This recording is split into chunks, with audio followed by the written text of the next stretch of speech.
एक बार एक अपरिचित व्यक्ति के आगमन से बाबा जी की पवित्र टोली की शांति थोड़ी सी भंग हो गई। वे व्यक्ति गुरु के डेरे के निकट ही स्थित एक शिखर पर विस्मयकारी निपुणता के साथ चढ़ आया था। महाराज, अवश्य आप ही महान बाबा जी हैं। उस आदमी का चेहरा अवर्णीय श्रद्धा और आदर से दमक रहा था। इन दुर्गम पर्वतों में मैं महीनों से आपकी तलाश में भटक रहा हूं। आपसे इतनी ही प्रार्थना है कि आप मुझे शिष्य रूप में स्वीकार करें। जब महागुरु ने उसकी ओर कोई ध्यान नहीं दिया तो उस आदमी ने पर्वत शिखर के नीचे पत्थरों से भरी गहरी खाई की ओर हाथ दिखाकर कहा, आप यदि मुझे स्वीकार नहीं करेंगे तो मैं इस पर्वत से कूद पड़ूंगा। ईश्वर तक पहुंचने के लिए यदि मैं आपका मार्गदर्शन नहीं पा सकता तो मेरी जीवित रहने का कोई अर्थ नहीं है। तो कूद पड़ो। बाबा जी ने निर्विकार रहते हुए कहा, उन्नति की तुम्हारी वर्तमान अवस्था में मैं तुम्हें स्वीकार नहीं कर सकता।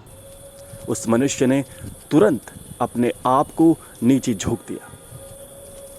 स्तब्ध हुए शिष्यों को बाबा जी ने उसके शरीर को उठा लाने का आदेश दिया। जब शिष्यों ने वे शत विक्षत शव लाकर उनके सामने रख दिया तो बाबा जी ने उस पर अपना हाथ रखा। परम आश्चर्य, उस आदमी ने आंखें खोली और सर्वशक्तिमान गुरु के चरणों में साष्टांग लौट गया। अब तुम शिष्य बनने के अधिकारी हो गए हो। पुनर्जीवित चेले की ओर देखकर अत्यंत स्नेह से मुस्कुराते हुए बाबा जी ने कहा, तुमने साहस के साथ इस कठिन परीक्षा में सफलता प्राप्त की है। अब मृत्यु कभी तुम्हारा स्पर्श नहीं करेगी। अब तुम हमारी अमर मंडली में शामिल हो गए हो। फिर उन्होंने सदा की तरह प्रस्थान का आदेश दिया और साथ ही पूरा दल तत्क्षण उस पर्वत से अदृश्य हो गया।